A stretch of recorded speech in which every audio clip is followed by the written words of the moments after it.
kuatkan hati. Negeri ini memanggilmu kawan. Belajar bergerak berbagi untuk negeri. Guru penggerak majukan pendidikan. Guru penggerak menghamba pada murid. Kreatif rancang pembelajaran. Hargai potensi, tingkatkan prestasi. Lahirkan profil pelajar Pancasila. Belajar bergerak berbagi untuk negeri. Kita menjalin kolaborasi. Belajar bergerak berbagi untuk negeri. Demi bakti pada Ibu Pertiwi.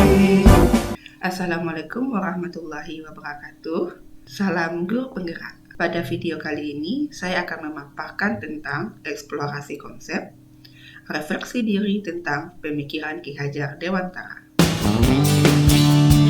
1. Intisari pemikiran Ki Hajar Dewantara tentang pendidikan. Ki Hajar Dewantara mengatakan bahwa pendidikan dan pengajaran merupakan usaha persiapan dan persediaan untuk segala kepentingan hidup manusia, baik dalam hidup bermasyarakat maupun hidup berbudaya dalam arti yang seluas-luasnya. Menurut Ki Hajar Dewantara, pendidikan itu adalah tempat persemaian benih-benih kebudayaan dalam masyarakat. Pendidikan dapat menjadi ruang berlatih bertumbuhnya nilai-nilai kemanusiaan. Ki Hajar Dewantara berkeyakinan bahwa untuk menciptakan manusia Indonesia yang beradab, maka pendidikan adalah salah satu kunci utama untuk mencapainya. Ki Hajar Dewantara mengibaratkan peran pendidik seperti seorang petani atau tukang kebun. Anak-anak seperti biji tumbuhan yang disemai dan ditanam di lahan yang telah disediakan. Lahan yang telah disediakan dengan baik sebelum ditanami, diberi pengairan dan pencahayaan yang cukup, tentu kelak bibit yang akan ditanam dapat tumbuh dan berkembang dengan baik sesuai dengan kodratnya. Dan begitu juga sebalik, meskipun bibitnya berkualitas tetapi tidak mendapatkan perawatan yang baik, tentunya biji tumbuhan tadi tumbuh tidak dengan optimal. Tujuan pendidikan menurut Ki Hajar Dewantara. Tujuan pendidikan menurut Ki Hajar Dewantara adalah menuntun segala kodrat yang ada pada anak-anak agar mereka dapat mencapai keselamatan dan kebahagiaan yang setinggi-tingginya, baik sebagai manusia maupun sebagai anggota masyarakat. Pendidik itu hanya dapat menuntun tumbuh atau hidupnya kekuatan kodrat yang ada pada anak, agar dapat memperbaiki lakunya, bukan dasarnya, hidup dan tumbuhnya kekuatan kodrat anak. Dengan demikian dapat dipahami bahwa pendidikan itu adalah suatu tuntunan bagi hidup dan tumbuh kembangnya kodrat anak. Tugas kita sebagai pendidik adalah menuntun tumbuh dan berkembangnya kodrat anak berupa kekuatan, kecerdasan, atau bakat anak yang unik dan beragam. Dalam proses menuntun, anak diberi kebebasan. Namun, pendidik sebagai pamong. Artinya, pendidik yaitu guru memberi tuntunan dan arahan sehingga anak tidak kehilangan arah dan membahayakan dirinya. 2. Pembelajaran yang mencerminkan pemikiran Ki Hajar Dewantara. Pembelajaran menurut filosofi Ki Hajar Dewantara adalah 1.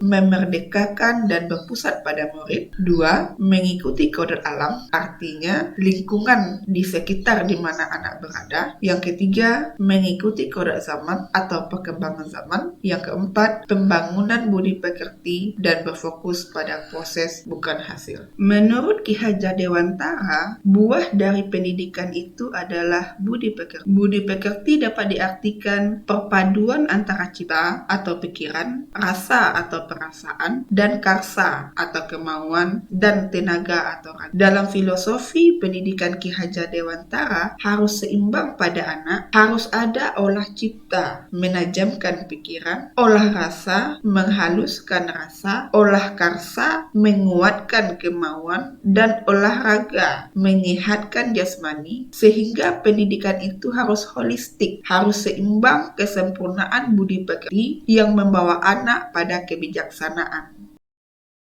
3. Filosofi Ki Hajar Dewantara dapat terwujud jika Yang pertama, guru bersifat among sesuai dengan trilogi Ki Hajar Dewantara. Yang kedua, pembelajaran sesuai dengan kodrat alam dan kodrat zaman. Yang ketiga, kemerdekaan dalam memilih metode pembelajaran dan evaluasi yang berpihak pada murid. 4. Konsep pemikiran Ki Hajar Dewantara di kelas yang telah saya lakukan.